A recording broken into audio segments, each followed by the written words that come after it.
61st running of the Daytona 500 is in the books, and the man hoisting the Harley J. Earl Trophy is Denny Hamlin. He did it for a second time on Sunday afternoon at the World Center of Racing. Certainly. Congratulations, Denny Hamlin. Welcome, everyone, to NASCAR Race Hub. I'm Shannon Spake. Adam Alexander. I've been waiting all day to ask you, one word to describe yesterday's race would be what? Just one. I would go unpredictable. We really never knew what was going to happen till the end. Yeah, that's true. I would go amazing. What a finish. What a day for Joe Gibbs Racing. And we get to talk about it for the next hour. All about that storybook ending. Race Hub starting right now with the Daily Fuel. Let's recap the three-race weekend. On Friday night, a first-time winner stole the show. 24-year-old Austin Hill from Winston, Georgia, took the checkered flag in a wreck-filled race. Just 9 trucks there at the end. Hill led the field from the final 13 circuits. It was his 52nd career start, and he'll join us in studio Wednesday. It's all a part of Todd Talking Trucks or something like that. Bodine's here. Todd Truck Time. Trucking That's what it with Todd. is. Oh, that's what it is. Yeah. On Saturday in the Xfinity race, another first-ever career winner, Junior Motorsports driver Michael Annett took home the checkered flag, holding off his teammate Justin Allgaier. So the 32-year-old Annett won in his 230th start. He's going to be here tomorrow with Blake Cook on the hub, and that would be Blake's takes, Adam. Yep, Junior Motorsports won 6 of the last 11 Xfinity races at Daytona, and we capped it off Sunday. Denny Hamlin won his second career Harley J. Earl Trophy. It happened last night. Another crash-filled event. There were 12 cautions in all. Hamlin led twice for 30 laps, including the final 9, holding off his teammate Kyle Busch. Hamlin snapped a 47-race winless streak in the process. There was a crash in that race yesterday?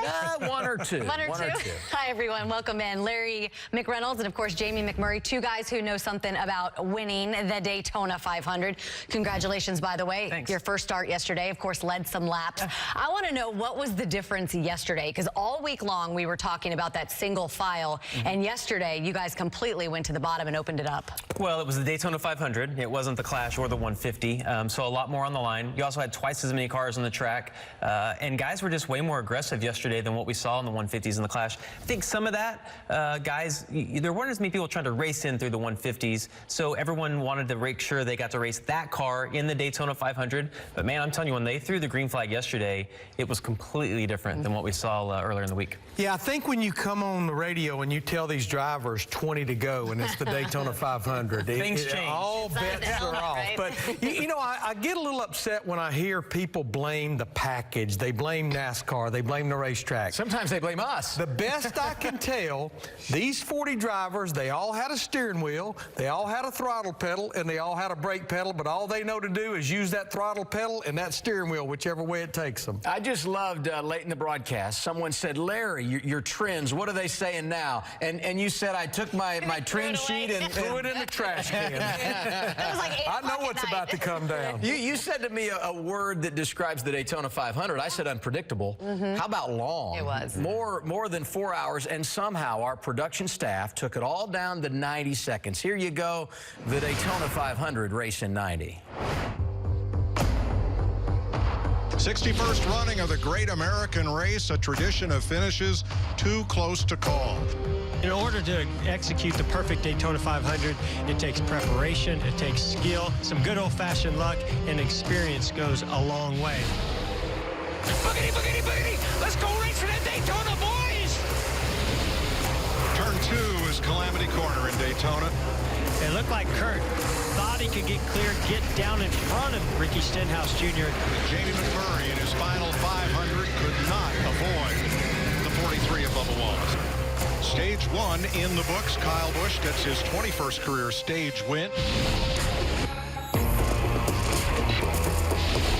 Ryan Blaney brings him to the green and white checkered flag and wins stage 2. Whoa! Car goes around in the trial, spinning, sliding out of control. Oh, no! And everybody! Oh, no. Are you kidding me? Oh, Boyer gets turned. Looked to me like he came up just a little bit too early on McDowell. Hamlin off turn number 4. No, side-by-side battle to the finish this time. Denny Hamlin wins his second Daytona 500 and wins it for Coach Gibbs in Toyota. In the 11 car. That's storybook stuff right there. That was meant to be.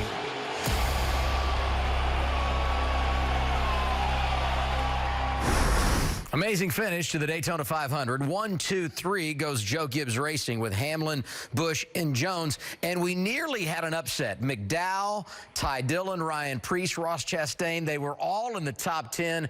Those guys could have made some big headlines if they had won, Shannon. That is true, Adam, but we had some familiar names taking the stage victories. Of course, Kyle Busch and his Toyota, Ryan Blaney and a Ford, and then, of course, Denny Hamlin winning the final stage and the race, which was an extremely emotional win for both Hamlin and his team owner, Joe Gibbs. The whole family, they've done so much for me over the course of my career. It's just this one's for JD. We're desperately going to miss him the rest of our lives, but his legacy still lives on through Joe Gibbs Racing, and proud to do this for them. JD's name is on that car. That's his number 11 with Denny. He found Denny. I'm just saying, what happened here is emotional for all of us. I'm just thrilled. I think JD had the best view of everything. It is obvious that this win yesterday was so much more than just a trophy for Joe Gibbs. And Jamie, when you realized that it was a 1-2-3 finish for this organization with the 11 going to victory lane on a day where we were all thinking about JD, what did you think about that? Well, look, the day started with Jim France giving this great speech in the drivers' meeting about how our sport was built on families, whether it's the Earnhardt family, the Petty family, the Allison family. And yesterday was all about the Gibbs family. When you listen to Coach Gibbs talk about what this means to him, I mean, it's super emotional, and you know, Coach Gibbs has done so much in his career, and to see the emotions that he has there, it means a lot. Doing that interview with Vince, walking down pit road, you could feel the emotion coming off of Coach Gibbs, and he said something in the media center after the race that really put this day in perspective. I'd just like to retrace for a minute what happened tonight, which is, you know, it's the most emotional and the biggest win I've ever had in my life in anything. Football and racing. He's done it all. That statement is amazing from a guy that's so accomplished. Yeah, I mean, the man won 3 Super Bowls with the Washington Redskins. He has sat at the head table at the NASCAR awards banquet 3 different times. That was his 3rd Daytona 500 win. In fact, the very first time in their 150-plus Cup wins, the first win was a Daytona 500 in 1993 with Dale Jarrett. But I think when you wrap everything around what was going on over the weekend and what has happened of late to the Gibbs family, I can understand why that man would say this is the biggest. And it's fitting that Denny Hamlin is the one that delivers, and it was not easy. They were coming after him on that final lap, Jamie. Yeah, I mean, it all starts on the restart of Denny making the right decision of which lane to choose. And then as we see him heading down the backstretch here, he's got Joey Logano behind him. He's defending as much as he can as the spotter's telling him which lane's coming. You see Kyle Busch get a little bit of run on the outside. But at this point, Denny's spotter is telling him they're too wide behind you, which is comforting because he knows their run's not going to be as big as if they were single file. And now he's coming off turn 4. He can tell if they're gaining or if they're not. He sees a checkered flag. I've had that feeling. That's an incredible feeling that he has right there, knowing he's getting ready to win his 2nd Daytona 500. When you look at the winless streak that Denny had, the pressure externally and internally was absolutely there. How does this affect that moving forward for Denny? Well, not only was he on a 47-race winless streak, he has never went through a season in his whole Cup career where he did not win a race until last year. Now, we know that moving beyond Daytona, that it's not relative as far as your performance at Daytona. A lot of confidence right there. In fact, even the next time we go to Talladega, it's going to be a completely different aero package. And I chuckled this morning when I heard an interview with Chris Gabehart, his crew chief. Chris's engineer came to him and said, give me some things to put in the notes. He went, nothing's relative. Just put we won. You know what else? You need to tell Denny how many days it is to the Daytona 500. 363. There you go, Denny. He doesn't want to hear that. Okay, time now to hear from the fellas that called the race and what stood out to them in the Daytona 500. Here's Mike Joy, Darrell Waltrip, and Jeff Gordon. The Chevrolets started the Daytona 500 from the front row. The Fords had speed and power all week long, but in the end, after caution and crash after crash, the 3 Joe Gibbs Toyotas come home first. Didn't see that coming. No, you know what, Mike? But it was the quiet confidence I think I saw across that whole team. When I look at Chris Gabehart, the crew chief, we interviewed him. He said, I'm not worried. I put him in a position to win. It's up to him now. And Denny and Kyle working out how the restart was going to go. And 11 winning the car, I think it was from above. I mean, I really don't know any other way to put it, because Denny done a great job. The team did a great job. The tribute to J.D. Gibbs, I just thought it was a very emotional night, and I know it was for Coach. Jeff, what happens here? A full moon Sunday night, okay, I kind of buy that. But with 20 laps to go, it's kind of like everybody goes, well, out of my way. Well, that's because they see that Harley J. Earl trophy in their mind. They want it. They want to see the checkered flag. They want to know what it's like to experience the Daytona 500. Denny Hamlin had experienced that before. He knows what it feels like. He wanted to get another one and wanted to do it for J.D. Kyle Busch never had won it 14 attempts. He wanted that trophy. And I just think back to how aggressive these drivers were at the end that caused them that carnage, that took themselves out of it, but opened up the door for those two, now three, Joe Gibbs Racing Toyotas to come back home 1, 2, 3. Pretty impressive night. 3 Toyotas leading 2 Fords and 5 Chevrolets to the finish line in what will go down as a tremendously eventful Daytona 500. Thanks, Mike. We'll see you guys in Atlanta. When we continue on the Hub, we hear from Denny Hamlin on what it was like to claim his second win in the Daytona 500 and the emotional celebration that followed. Plus, we go next level with those big crashes that define the late stages of the great American race.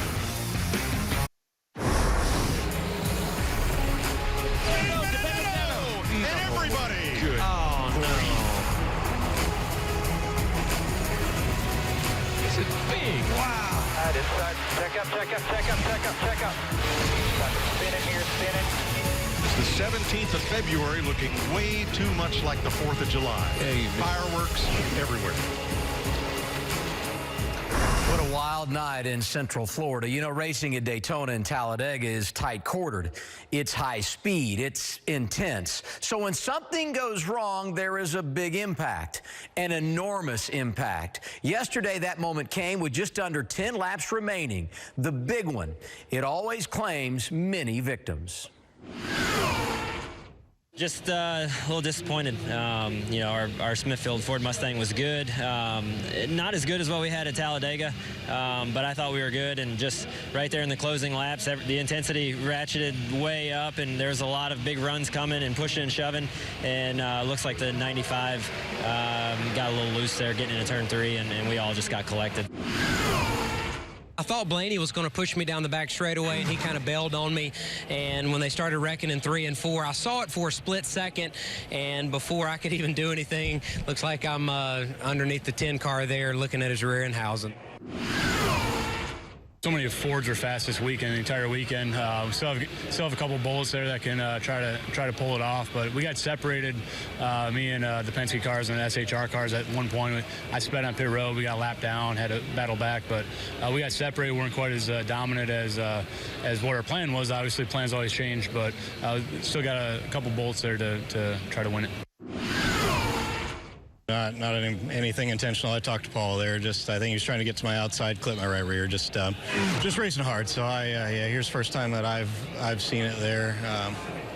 Yeah, it looks like he just barely got to my right rear. Just was trying to push, maybe get to my outside. But I was focused on trying to help my Toyota teammates. I hope they can pull it off. But man, like you said, this was it was the most fun speedway event I've ever had in my life. Being able to lead, do some incredible things. Very, very heartbroken, but appreciative to be here. Thank you so much to all the fans for all the support. And it's just the beginning. So.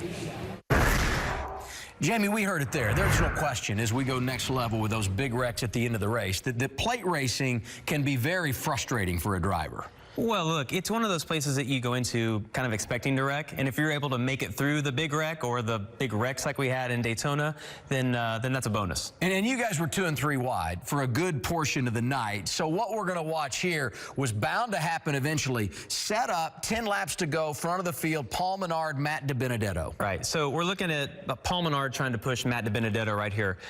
They're listening to their spotters. DiBenedetto hears his spotter say the 21's coming, the 21's coming. He pulls up, he's trying to block him. If you're the 21 car, you're trying to get on the back of the 95, and you can see that he's out of control, but it's the end of the Daytona 500, so you're going to do whatever it takes, and you're going to push him as hard as you can. You're going to see as we go through here, they just don't get lined up right. He gets to Matt's outside, and there's just not any, I mean, it's no one's fault in that case. But it's I'm just looking what at happens. this. I mean, if you check it out, there's still a good number of cars that feel like they got a shot to win this thing. And at this point, their spotters haven't said anything, but they're getting ready to start talking. So take me through the mentality now if you're in the pack. So look, when that starts happening, you depend on your spotter first off to say which direction to go. The track is pretty narrow in Daytona, but typically the wreck always goes up. So if you're there early, you go low, and then if you're there late, you go to the outside. It's there's not a lot you can do. And the other thing that's really hard to see right here, or hard to comprehend, is that when they start wrecking, the track gets covered in oil. I actually am in the back of this, and when I get to it, I can barely stay on the banking because I'm going slow. There's so much oil, my car is like sliding down. I'm only going 10 miles an hour, but I can't get out of the way. Yeah, and so we saw you in the very back, but you're able to get through, and you were able to avoid that accident. As we go to the next angle here, this is a real good look at it. They're the two players, 21 of Menard, 95 of DiBenedetto. Yeah, and so it's hard to tell that Paul's a little bit to the outside of the 95. And the reason is because the 95 is blocking him. Paul's trying to make that decision. Do I want to push him or do I want to go to his outside? The 95 had a really good car yesterday, so I'm assuming he was going to try to help him out, but they just didn't get lined up. And the one thing that you don't know unless you drive a car is that every time you start pushing someone, their car gets squirrely. And you don't know how much they can take or how much they can't. I'm watching this, though, and I almost feel like this is what we see on every single lap, that pounding on the back bumper. Is that not true? It just gets more aggressive at the end. And at the beginning of the race, if you touch the guy and you see them start to get a little bit loose, you get off of them. If it's the end of the Daytona 500, you're just committed to staying connected and trying to push them to the outside. You see all the vehicles involved here, and we could kind of count them up, I guess. I mean, it's maybe a moot point, but they're everywhere, right? And I'll tell you, the most scary part of this had to be Eric Almirola. He was side saddle on David Reagan. Really reminded us a lot of what we saw a couple of years ago at Kansas. Yeah, and as I watched this, it reminded me of that. Thankfully, everybody's okay. You know, when we have the big wrecks at Daytona and Talladega, the impacts normally aren't as high as when you wreck all by yourself at some of the other racetracks because you have other cars to kind of absorb some of the impact. But a couple of those guys did hit pretty hard. You know, it's interesting. At the very beginning of this clip, we pointed out where you were deep in the field, and we also had back there your teammate Kyle Larson. Yeah. And I go back to a couple of years ago when Kyle was leading on the last lap of the Daytona 500, finishes 12th. Yesterday, he had a rough day all afternoon and finished in the top 10. It's a product of survival at these places. You never know. You never know what's going to happen. I mean, I went from leading to 30th, and then we had a 19-car wreck, and I was back in the top 10 in just a few laps. So plate races, I mean, sometimes we get to the end and we don't have the crashes. Sometimes you get to the end and you have multiple ones like this. You know, when you have a big race like that on the line, it makes guys do things they don't do earlier in the race. Atlanta's going to be exciting. I have a feeling it's not going to look like this. We'll see you Sunday afternoon. It's round 2 for the Monster Energy NASCAR Cup Series, the Folds of Honor Quick Trip 500. Make a date with us. We're on the air, 2 p.m. Eastern Time, live on Fox and the Fox Sports app. And after a break on the Hub, we celebrate with a man that picked up the Harley J. Earl Trophy. Denny, Chris Gabehart, and Coach Gibbs relive it all. It's Winners Weekend. And later, there's only one winner, but a handful of drivers left Daytona feeling good about themselves. We hand out some attaboys. It's when the Hub rolls on FS1. 100,000 people on their feet anticipating the start of this race. Green flags in the air. Boogity, boogity, boogity. Let's go race for that Daytona, boys. Oh, Boyer gets turned. Golly, this is crazy. I think the 11 is going to win this race. Hell yeah. Denny Hamlin wins his second Daytona 500. You are the man, DH. You are the man. Yes, you are the man. Hamlin took most of the headlines in Daytona on Sunday, and rightfully so. However, there were some other great stories following the season opener. Our pit reporters offer up some of their favorites. One of the performances of the night was Eric Jones in the 20. He never gave up. This team overcame so much. First off, they started mid-pack. They fought their way to the front. Then they had issues on pit road. Well, then Eric Jones went one lap down in the race, not once, but twice. He had some fuel pressure issues. They thought maybe they were done for the day. They brought it home to finish third. Hats off to Eric Jones. It's amazing how the final outcome doesn't tell all the story when you look and see that Matt DiBenedetto finished 28th. The distance that this team has traveled in just 2 weeks, from having a car in the shop in pieces to being the car that led the most laps at the Daytona 500. Matt DiBenedetto finished 28th in this race, but in a lot of eyes, he was the story. What an exciting night for the Ford camp for Joey Logano. Their day started at 11:45 this morning when all the Ford drivers met at the Ford Tech trailer to discuss the game plan for today. But then near the end, he was the Lone Ranger. Didn't really have a Ford teammate to work with, but he went to an old quarter midget racing buddy, Ryan Preece. Almost pulled off his second Daytona 500. Well, what an exciting Daytona 500. We saw Jimmy Johnson. He had his turn up front, but ultimately the 11 car with rookie crew chief Chris Gabehart gets the win. A phenomenal race. We had action on every account. I know I'm excited about it. I can't wait to get back to Daytona again next year, and more importantly, Atlanta next week. Thank you, guys. So more than ever, yesterday's race was one of survival. The guys who finished avoided multiple crashes in order to cross that finish line, and really any one of them could have won the race. And when you're that close to a victory in the 500, there's always going to be a huge range of emotions. Strengths in numbers. You know, we're trying to at least protect one of our cars being able to get to victory lane, and I felt like we were able to do that with being able to do what we did on that last restart. But overall, it's you know, certainly bittersweet. You know, it's awesome to see a JGR car in victory lane for Joe and JD and everything that's kind of gone on this offseason with all of that. But it's very, very bittersweet.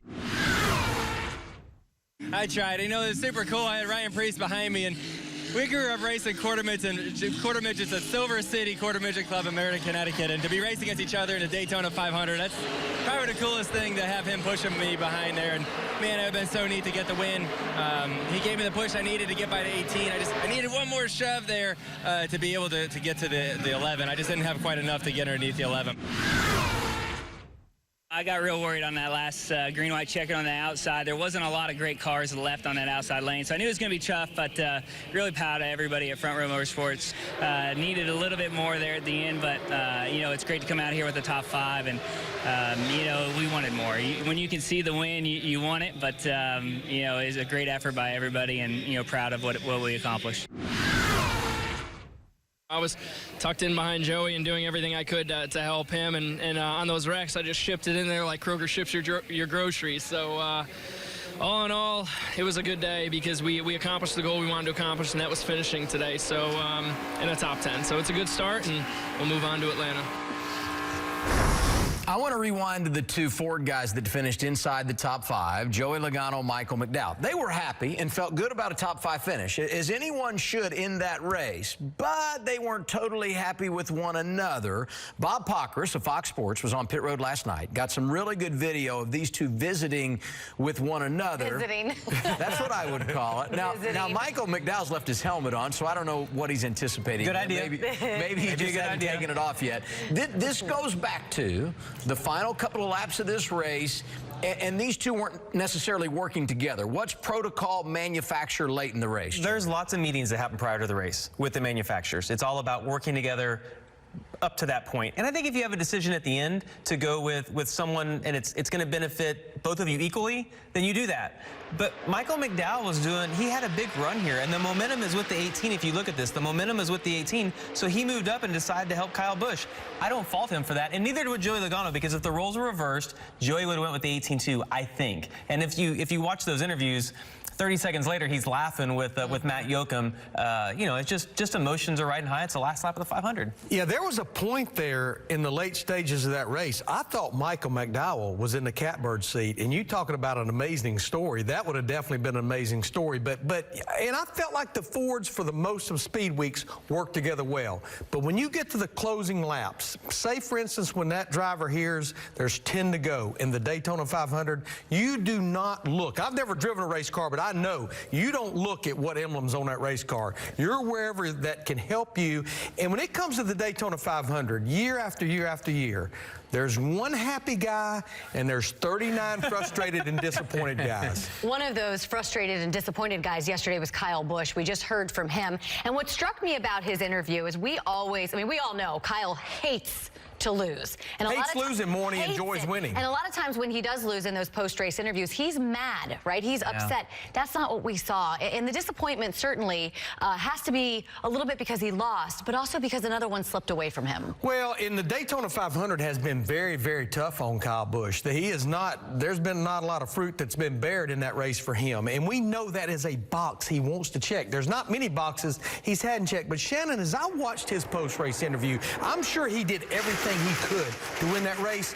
But there was something about that post-race interview I went, Kyle Busch is okay with this. And I think because of the circumstances with the 11 car and Denny Hamlin and J.D. Gibbs, he's still disappointed he didn't win the 500, but I think for once he was okay with finishing second. Well, and we all know, if you look at Kyle Busch, he's one of the best plate racers there is. You've got to believe eventually his time is going to come in the biggest event, Jamie. Yeah, I mean, those guys traded the lead at the end. They were helping each other on the restarts of who'd be on the inside, the outside. You know, when they did it to me, I know at some point, who's going to let the other guy lead. And when you get down to the end of that, it's such a hard race to win. And when I think about Kyle Busch, he's won basically everything in our sport multiple times. The Daytona 500 is one of those races that everybody wants to win, and he's come so close, just hasn't gotten it done yet. So it's the way it goes sometimes for you. Well, you know, his brother Kurt had never won on a plate track, period. And then finally, a couple of years ago, was able to deliver when he was driving for Stuart Haas, and I'm sure Kyle will join him sometime soon. So there is a certain magic that comes with winning NASCAR's biggest race. But in Winners Weekend, Denny Hamlin explains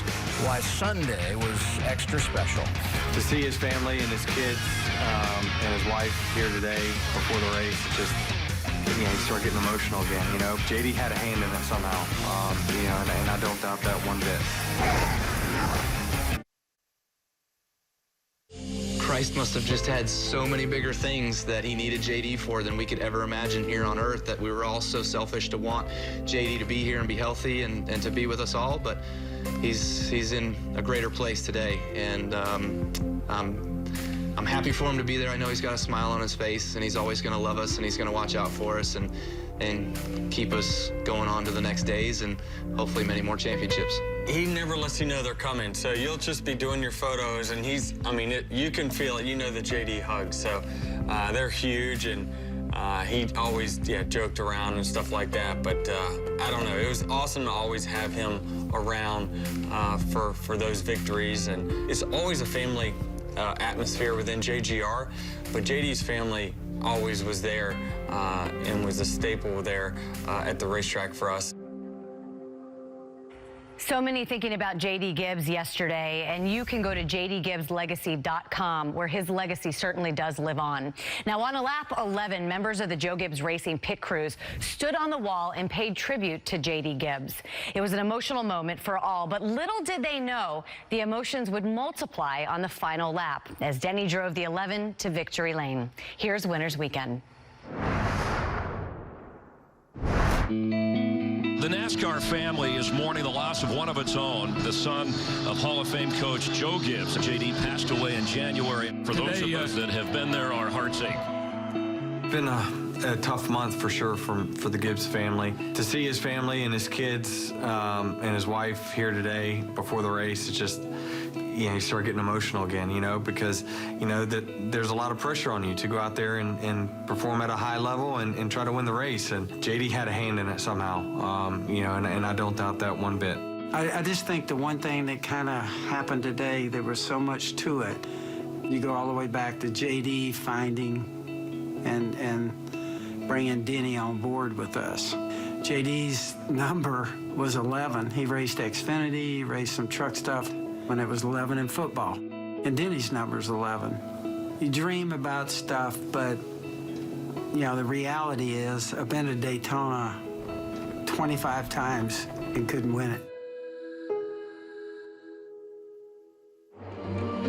100,000 people on their feet anticipating the start of this race. Ready. Green, green, green. I was confident in my car right from the get-go. We were able to go out there and you know, be in the top 3 or 4 cars. Certainly knew early that we had a car that could win.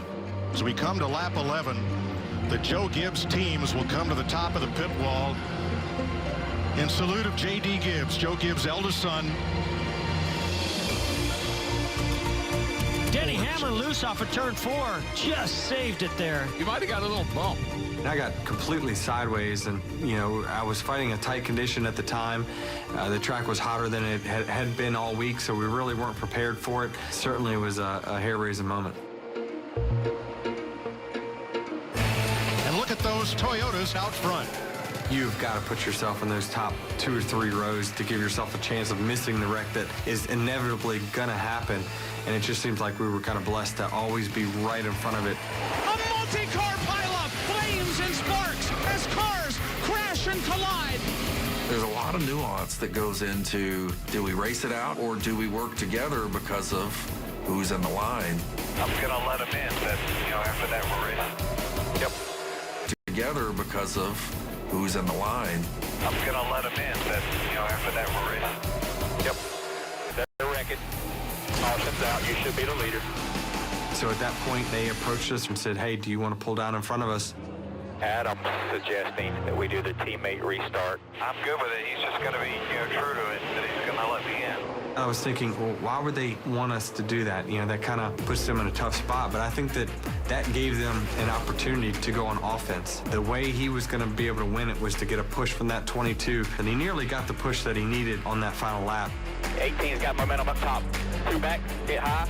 Hell yeah. Denny Hamlin wins his second Daytona 500. Yeah! To have it play out the way it did, Lord blessed us with just a fantastic night. And Joe Gibbs said this was the single biggest win that he's ever had in his career. Anything. I mean, this is Joe Gibbs. He's a legend. What a humbling thing to be a part of something like that. For him to say it was his most significant win, it puts in perspective to me, how much his son and this race team means to him. Proud of you, my friend. Redemption, first race. You did it for JD. Vote all of it in. It's so special because the guy that gave me an opportunity 14 years ago, his legacy still lives on. I'm running his car, his number. We're doing it for JD. I think it honored JD just an unreal way. I have mixed emotions when JD went to be with the Lord. The next morning I got up and I missed him so bad. Such a hole, and it hurt so much. But I think tonight he really enjoyed that. Winners Weekend is always a great piece of NASCAR Race Hub on Monday, and that's got to be one of the most emotional we have ever delivered. And I go to what Chris said and what we referenced earlier in the show, that Coach Gibbs said this is the biggest win of his life, which is amazing when you think about the magnitude of that. And when you look at his career and all that he has accomplished in racing, you've got to believe that just around the corner is a Hall of Fame nod for Coach Gibbs. Yeah, no question. And I will say that was the most intriguing Winners Weekend. I've been sitting at this desk for many, many years, but that one goes straight to the top of the charts. But I don't compare people to people. I think especially when it comes to Hall of Fame, because to me, a Hall of Fame is about numbers and a Hall of Fame is about contributions. When I look at Roger Penske and Jack Roush, very worthy of being inducted into the Hall of Fame as they just were.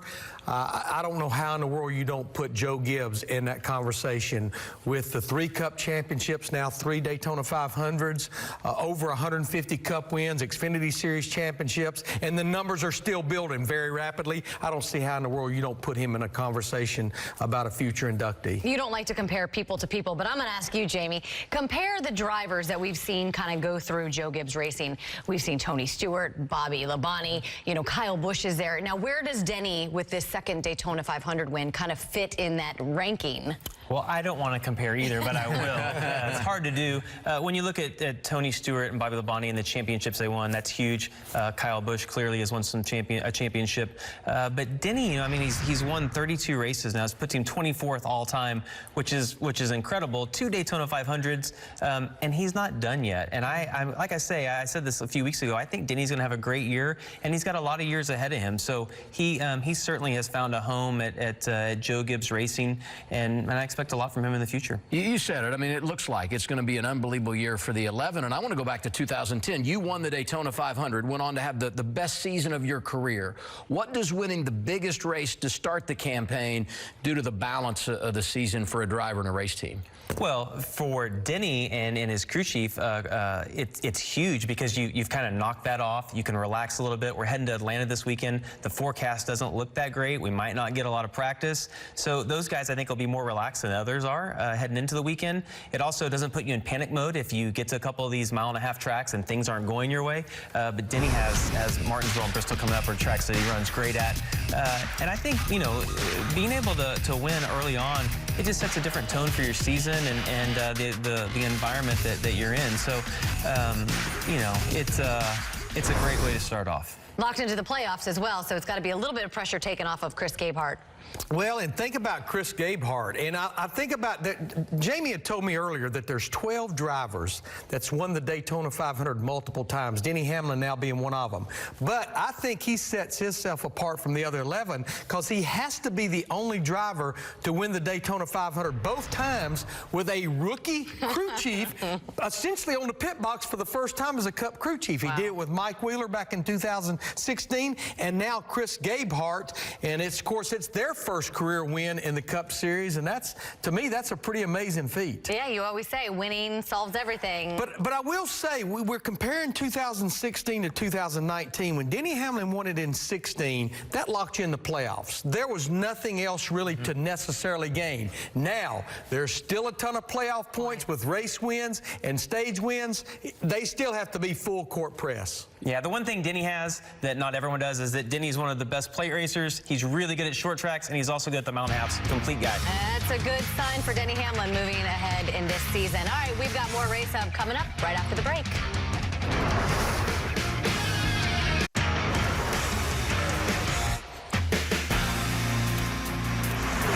Good to have you with us once again on this Monday NASCAR Race Hub. So we're going to pull up some cars back here and talk about drivers that were oh so close to having an outstanding day in the Daytona 500. I start with Matt DiBenedetto. If we played a little fact or fiction last week and I said DiBenedetto was going to lead 95 laps or 49 laps, you would have said what to me, Larry? I would have said, I just don't know if I see that happening.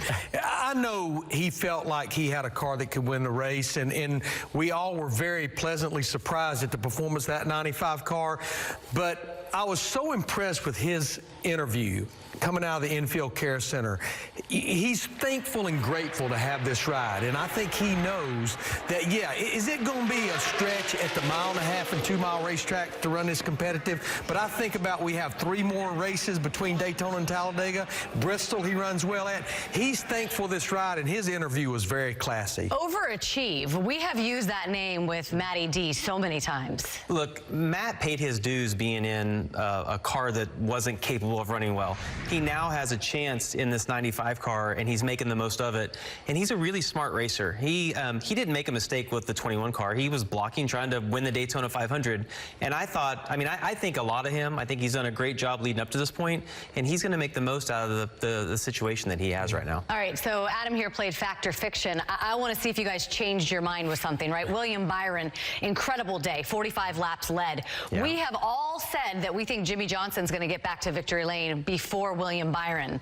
Does that change now based on what we saw on Sunday? Well, remember, moving forward beyond Daytona, there's not a lot that's relative. Now, I was very impressed with William Byron the entire Speed Weeks. He was very racy. He was racy in the duels. He was racy in the 500.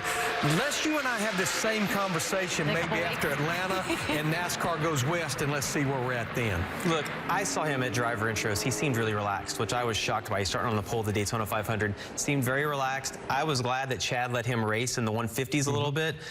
He was really racy in the Daytona 500, and I think he'll have a good year. He proved in the trucks and Xfinity cars that he's capable of winning a lot of races.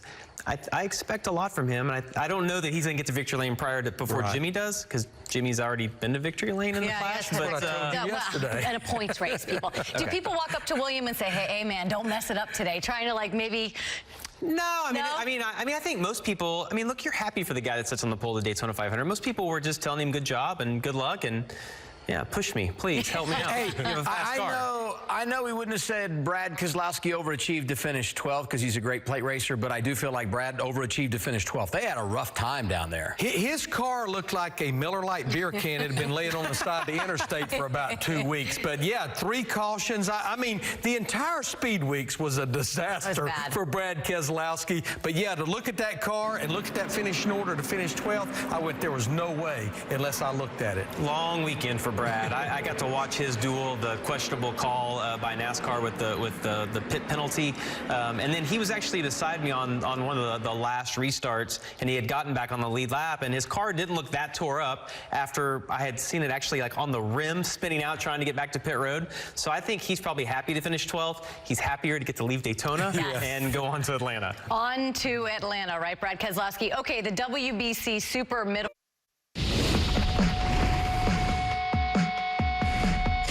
Put it 3 wide, and I was like, man, I feel like one of these kids right now.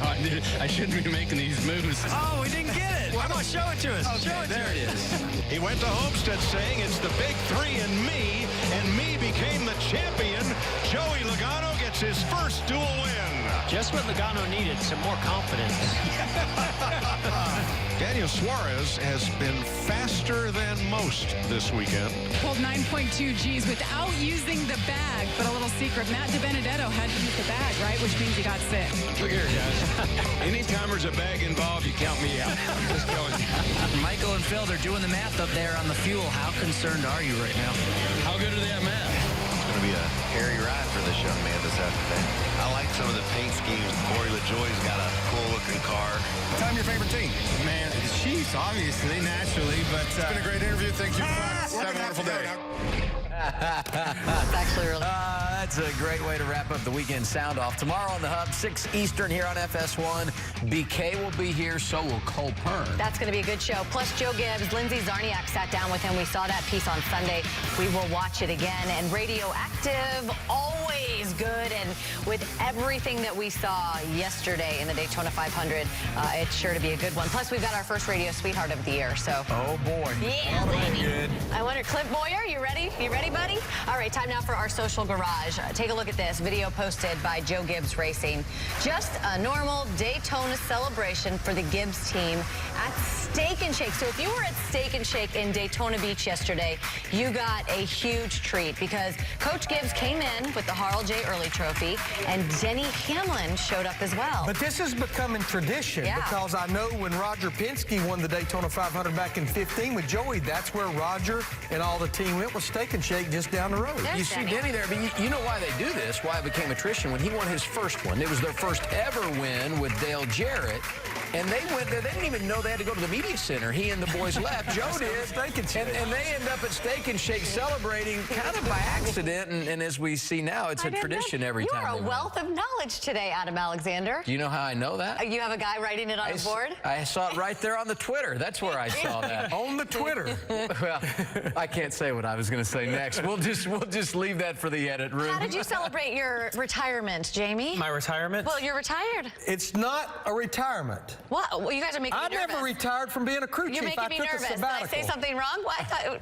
Well, I guess I never said retirement either. It's just my last race for a while. Got it. Oh, got it. Yeah, I didn't do much last night. Being a dad, we flew home, got our kids to bed, and went to bed ourselves. And then you had to walk by Ryan Blaney, who you were involved with the wreck. I did. I think I made Ryan mad in the race, and when I got on the airplane, I saw him, and I made eye contact, and it was very brief, and I could tell he was mad, and I was like, well, I'm just going to go back here and eat my cookie and forget about this. You and Ryan, a great rivalry, perhaps budding for the future. And speaking of unrivaled right now, Earnhardt Gordon, enjoy it.